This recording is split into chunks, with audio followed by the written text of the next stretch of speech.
A escala 6 por 1 virou uma das maiores disputas políticas e econômicas do país. De um lado, trabalhadores que cobram mais tempo de descanso, menos exaustão e uma mudança histórica nas relações de trabalho. Do outro, empresários e parlamentares da extrema-direita e do centrão que tentam frear essas mudanças.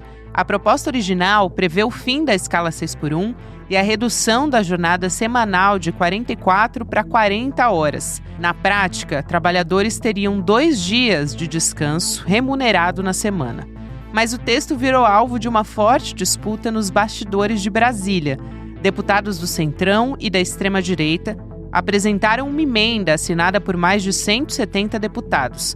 O texto propõe um período de transição de 10 anos, abre brecha para jornadas de até 52 horas, semanalmente, e diminui direitos trabalhistas como o FGTS. Tudo isso em benefício dos empresários. A ideia é tão absurda e teve uma repercussão negativa tão imediata que 52 horas depois os partidos do Centrão recuaram. Mas a nota assinada pelos partidos não mostra que eles apoiam a proposta original. O texto, assinado pelo MDB, PP, PSD, Republicanos e União Brasil, é finalizado com a seguinte frase, abre aspas, solicitamos ao presidente Hugo Motta a retirada de tramitação da emenda, a fim de evitar distorções que comprometam o debate e a clareza da proposta. Fecha aspas. Diante disso, e para garantir de que lado está, o governo Lula entrou em campo para negociar. A articulação é para que a nova jornada entre em vigor antes das eleições. Mas Lula sabe que a batalha contra o lobby dos empresários ainda está longe do fim e já admite negociar uma regra de transição para tentar garantir os votos necessários no Congresso. Se aprovada, o fim da escala 6 por 1 será um respiro, tanto para os trabalhadores quanto para o próprio presidente. Segunda-feira, 25 de maio de 2026.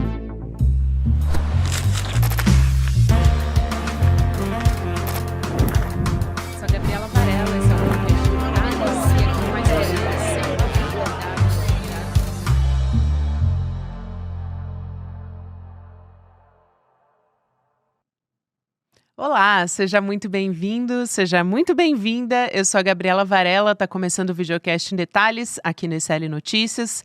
De segunda a sexta-feira, a gente analisa uma temática, uma notícia importante do momento.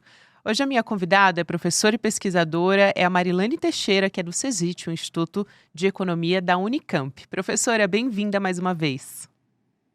Oi, obrigada, Gabi. Muito obrigada pelo convite mais uma vez. É uma honra estar aqui conversando com você. É um prazer enorme te receber mais uma vez, professora, em um contexto tão importante, mais uma vez, para o trabalhador brasileiro. A gente viu recentemente uma tentativa do Centrão e da extrema-direita de emplacar uma emenda que foi assinada por 176 deputados, que, sob o pretexto de discutir o fim da escala 6 por 1, o que é mais grave, na verdade estava propondo ampliar a jornada para até 52 horas semanais, adiar a mudança por 10 anos. E esse recuo, depois que acontece por parte do Centrão, só aconteceu porque a repercussão foi muito negativa. Então, num ano eleitoral, enfim, e você sente, claro, o poder da pressão popular nesse caso também.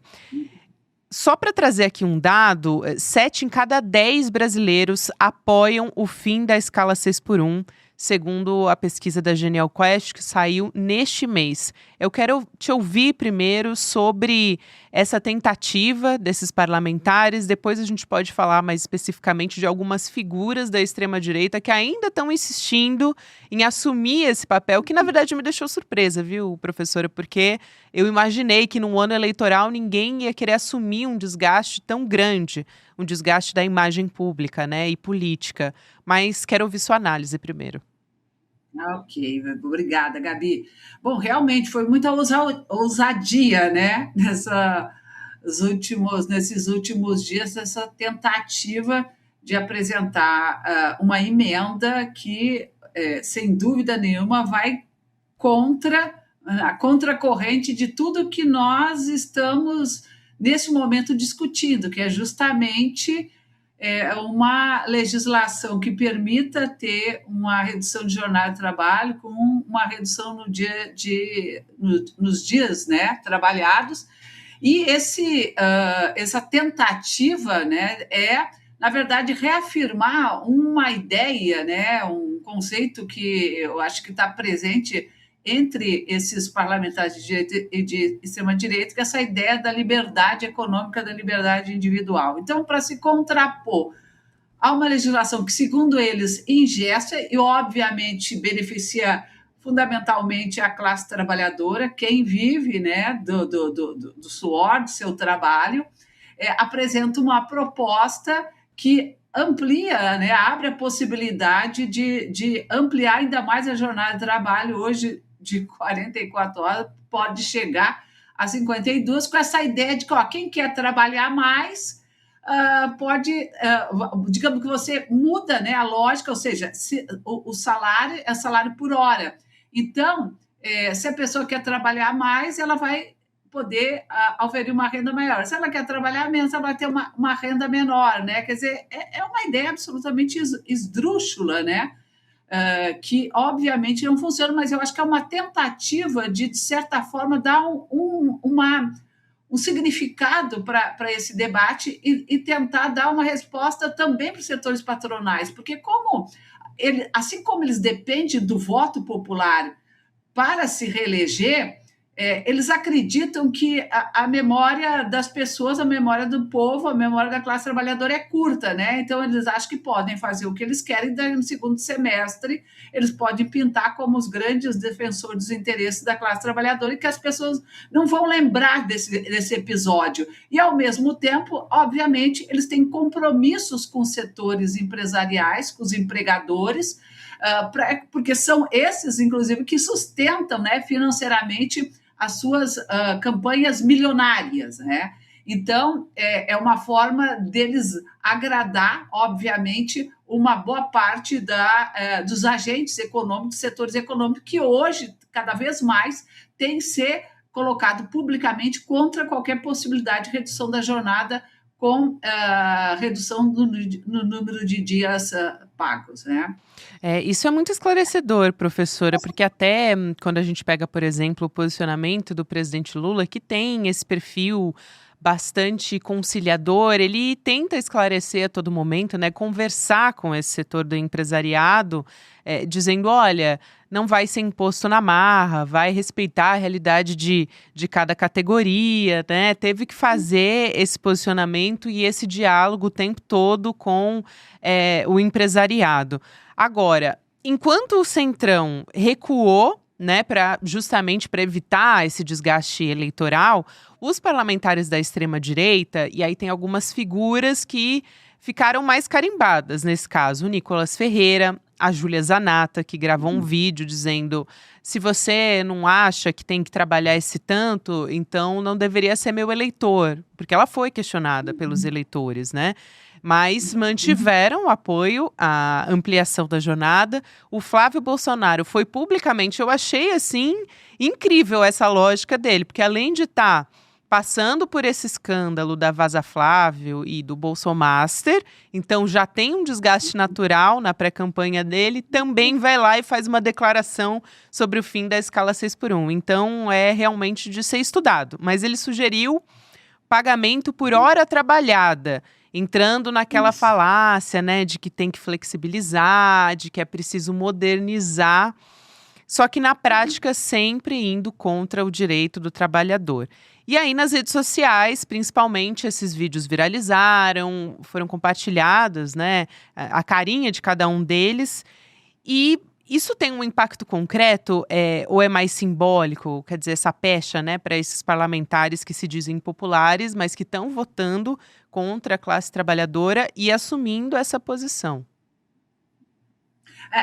Eu acredito que a gente tem condições de desmascará-los publicamente, de confrontá-los, inclusive, com o seu eleitorado, porque essa é uma bandeira, uma reivindicação da classe trabalhadora, digamos que se a gente olhar nas últimas décadas, talvez seja a luta mais importante que se travou. Se a gente considerar que na última década nós acumulamos uma série de derrotas, né? Foi a reforma trabalhista, a reforma previdenciária, está lá no STF um debate em torno da pejotização.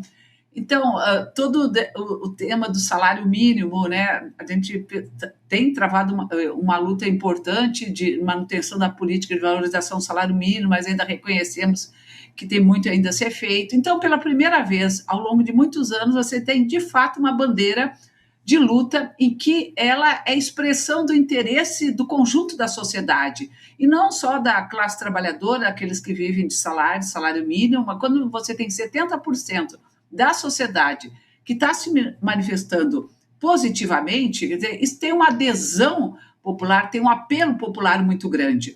Então, assim, de fato, é muita ousadia deles de tentar se contrapor a essa luta, né, esse direito, né, de poder trabalhar menos, de poder ter uma qualidade de vida melhor, com o único interesse exclusivo de agradar os seus financiadores, porque não tem outra, vamos dizer, outra explicação. Porque eles mesmos, por exemplo, não têm que prestar conta para ninguém de como é que eles organizam a sua jornada de trabalho, que é um absurdo, porque eles foram eleitos, inclusive, com o voto popular, e eles estão lá sendo financiados pela população, pela sociedade, pela classe trabalhadora que paga impostos, né? Mas eles não se sentem, né, com compromisso de ter que, inclusive, prestar contas em relação a como realizam o seu trabalho, como é que distribui a sua jornada durante a semana. Então, é muita ousadia tentar, de alguma maneira, desqualificar e deslegitimar essa luta que é tão importante, tão necessária, que diz respeito à qualidade de vida das pessoas, né?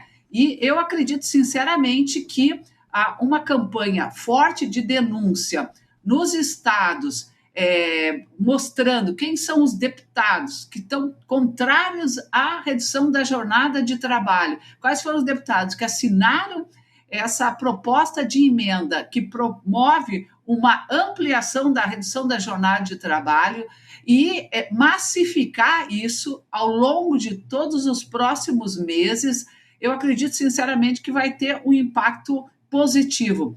Acho que as pessoas, quando elas sentirem que tem uma luta real que diz respeito aos seus interesses e que o seu parlamentar está contra ela porque ele tem outros interesses a defender, eu sinceramente acredito que a gente vai ter uma reversão do ponto de vista positivo e uma mudança, inclusive, de cenário e de perfil de congressista no próximo período. A gente precisa aprender, né? A gente precisa examinar qual é a atuação de cada um desses parlamentares no Congresso antes de decidir pelos nossos votos.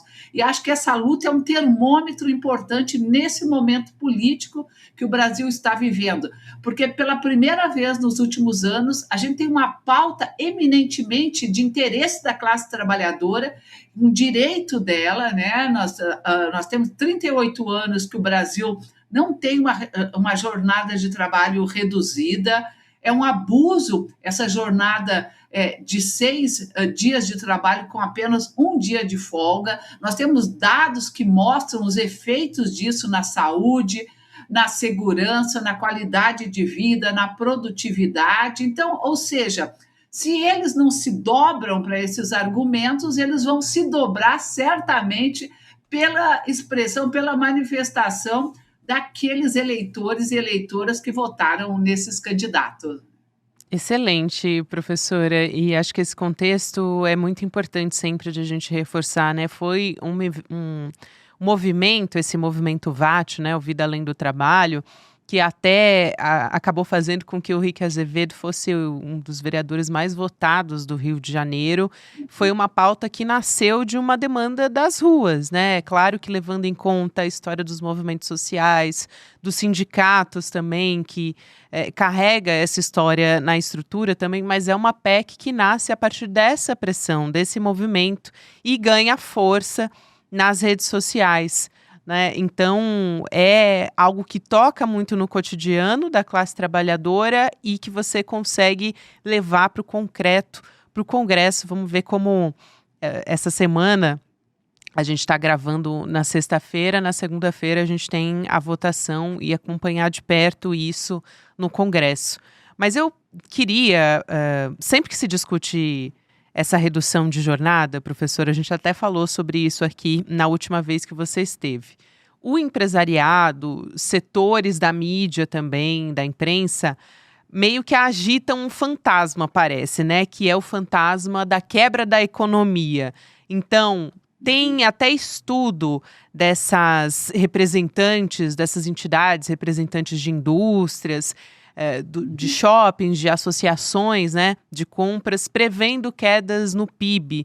Estudo, por exemplo, de CNI, de FIEP, projetando o fim da escala 6x1, que o fim da escala 6x1 pode causar um impacto negativo no PIB, com estimativa, eles têm até estimativa de 0,7 a 3,7 no primeiro ano, falam de demissões em massa. E a senhora tem reiterado que isso é uma falácia, né? Que isso é mentira. Por que esses argumentos não se sustentam? E aí eu quero pegar também uma redução concreta nossa, a gente costuma pegar dos outros países, e eu acho que isso é muito importante. Mas olhando aqui para a nossa própria experiência histórica, a gente teve uma redução de jornada de 48 para 44 horas na Constituição de 88 também, né? Exatamente. Então, vou começar, inclusive, por aí.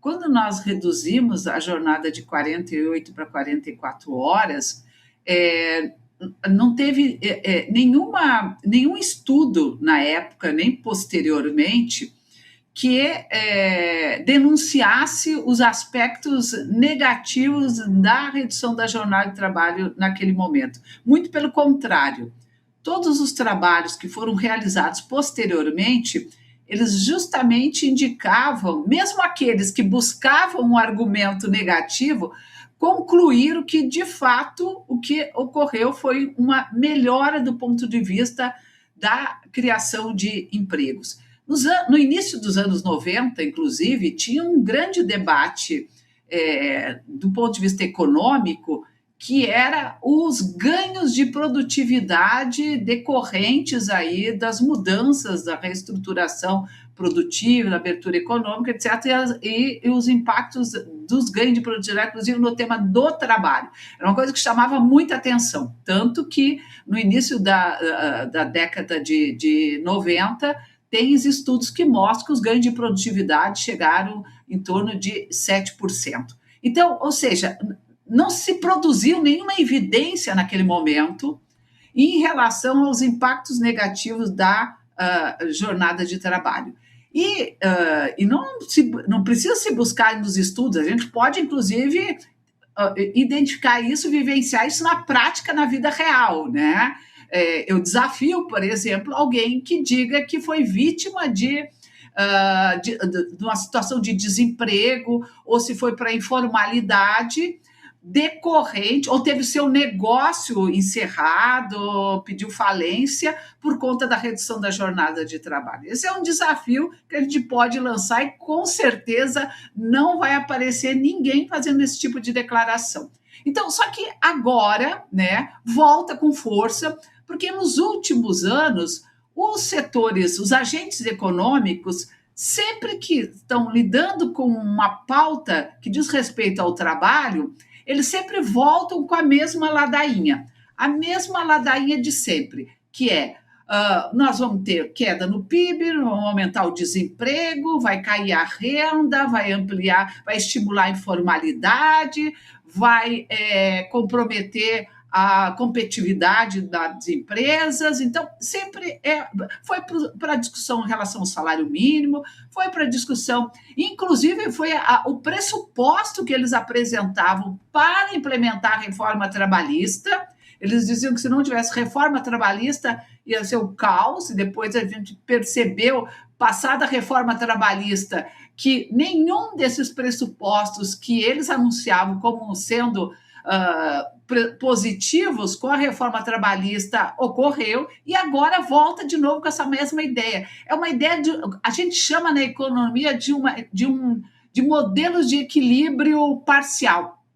eles partem do pressuposto de que, se você reduzir um componente, né, um efeito, por exemplo, reduz 4 horas uma jornada semanal, de 44 para 40 horas semanais. O modelo, então, diz que, se reduziu 4 horas, vai reduzir em 4 horas a produção de um bem. Se reduziu em 4 horas, vai reduzir em 4 horas a renda do trabalho.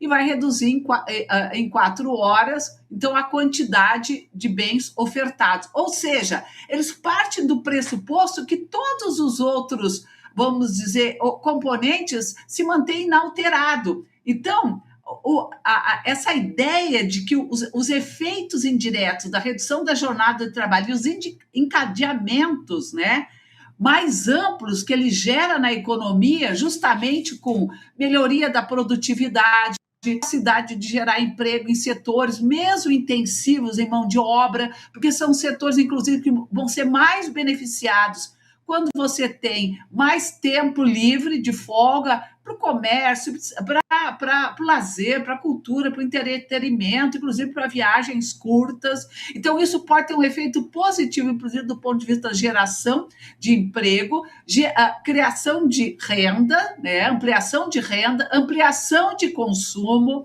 E para os setores intensivos em tecnologia, é óbvio que é possível manter o mesmo volume produzido com menor número de horas, utilizando de inovações tecnológicas, mudanças no processo de trabalho, reorganização do processo de trabalho, investimento em algum nível de tecnologia, ou seja, a criatividade. O progresso técnico, inclusive, em muitos momentos da história do capitalismo, eles deu saltos justamente em momentos de crise, né? Em momentos em que você tinha que renovar, repensar estratégias, inclusive empresariais, para poder enfrentar situações de queda da produção, aumento de custos. Então, ou seja, os setores empregadores, eles têm capacidade de absorver, sim, por meio de ganhos de produtividade,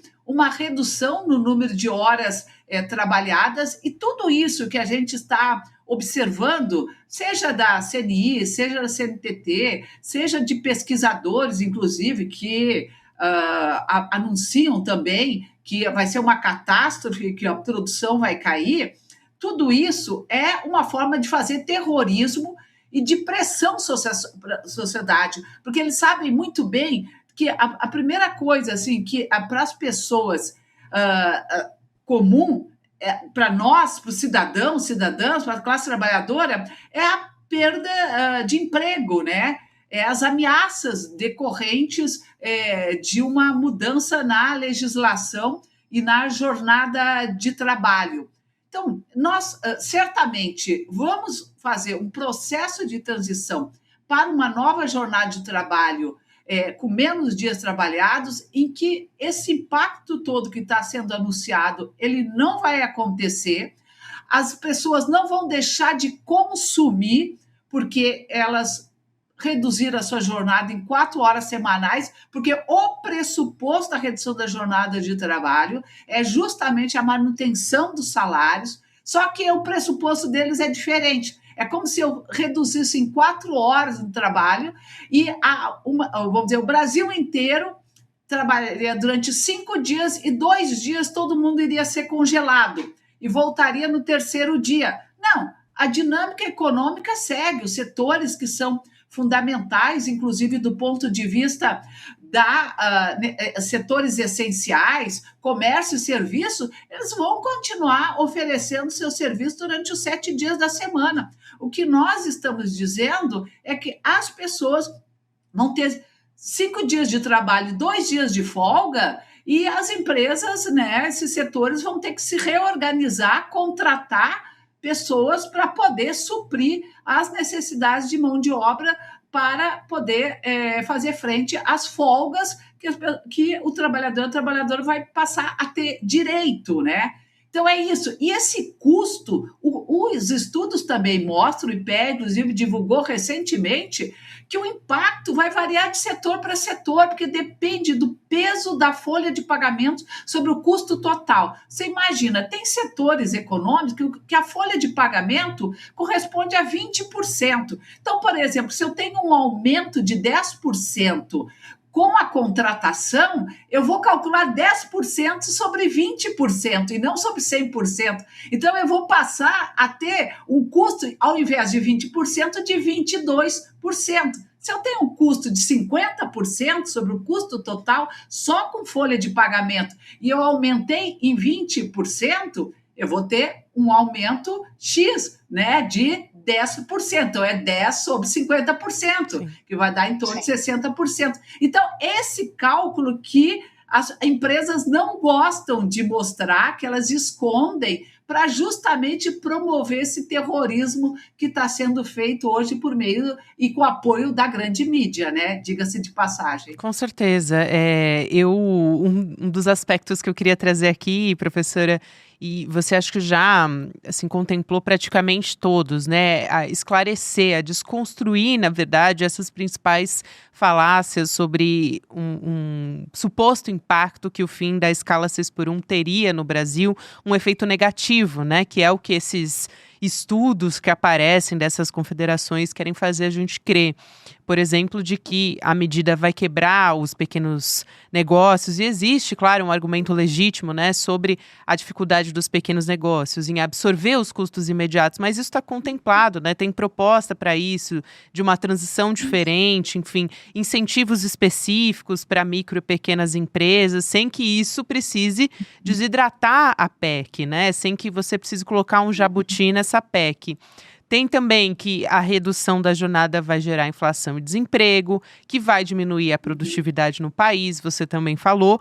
Ou ainda, eu ouvi também que pode intensificar a escassez de mão de obra, porque geraria pressão por novas contratações e que o mercado poderia não suprir. Então, são muitos fantasmas, né? Então, não é verdade que nós estaríamos, sei lá, no limite, né, de uma condição de absorção da força de trabalho e que, portanto, isso só pressionaria os empregadores, mas se a gente realmente estivesse nessa condição, significa uma condição muito boa, porque o trabalhador, inclusive, altera as condições de negociação e de venda da sua força de trabalho. Quando você está com uma taxa de desemprego muito baixa, você pode negociar, inclusive, as condições salariais. E isso é muito bom para a classe trabalhadora, porque melhora os seus rendimentos e a gente melhora a distribuição, inclusive, da riqueza produzida no país. E você transfere uma boa parte dessa riqueza, que hoje ela remunera o lucro e o juro para os salários. Então, eu diria que se a gente chegar a esse ponto, nós estaríamos promovendo uma sociedade, inclusive, com melhor nível de distribuição de renda e melhoraria, inclusive, as desigualdades. E aí, consequentemente, reduziria os afastamentos, né? A melhora da saúde mental. São muitas camadas, professora. Isso. Quero te agradecer aqui por vir mais uma vez ao Em Detalhes. É sempre um prazer, eu aprendo muito conversando contigo. Obrigada. Muito obrigada, Gabi. Até mais. E quero te convidar, você que está acompanhando aqui o Em Detalhes, a acompanhar junto com a gente, a vir aqui. Se você estiver se preparando, na verdade, para esse momento da aposentadoria, acompanhar a aula que a gente vai ter no dia 31 de maio, 8 horas da noite. Vamos ter uma aula aberta com o Eduardo Moreira, chamada Como Construir o Patrimônio Depois dos 50. Outro dia eu estava perguntando para o Chico Sá, para o Rodrigo Viana, se eles já estavam se preparando para construir esse patrimônio. Mas, na verdade, a gente também é público. Porque a gente também tem a esperança de se aposentar e de construir o patrimônio a partir de agora. Seria muito importante para todos nós. Então, essa é uma aula especial do Investidor Mestre, a formação de finanças e investimentos que foi criada pelo Edu. Então vale muito a pena participar. Vai em detalhesicl.com.br, faça a sua inscrição, a aula é gratuita e vale a pena. Eu também quero acompanhar, é uma oportunidade que a gente vai ter nesse dia 31 de maio para começar a investir com segurança e a preservar o que a gente já tem, mesmo que seja só um pouquinho, para todos nós. Continuamos aqui na nossa programação, agora tem Mercado Investimentos, depois Rolê ICL, e você pode ouvir o ICL Notícias em qualquer momento do seu dia nas plataformas de áudio. Tem episódio novo de segunda a sexta-feira. Boa semana para você. Curiosidade do dia. Você sabia que mais da metade das pessoas da comunidade do ICL tem mais de 50 anos de idade? Pois é. E um dos pedidos que eu mais recebo é que eu deveria preparar uma aula para essas pessoas que têm mais de 50 anos de idade de educação financeira. De verdade, já são centenas de vezes que as pessoas me pediram isso. E eu finalmente resolvi parar o que eu estava fazendo aqui e preparar uma aula incrível, como construir patrimônio depois dos 50. Ela vai acontecer dia 31 de maio às 8 horas da noite. Vocês vão achar muito bacana, que eu vou trazer várias coisas práticas, que aliás não precisa ter mais de 50 para aproveitar, todo mundo vai poder aproveitar. E no dia 31 vocês vão aprender muita coisa para colocar em prática. Um abraço e até lá!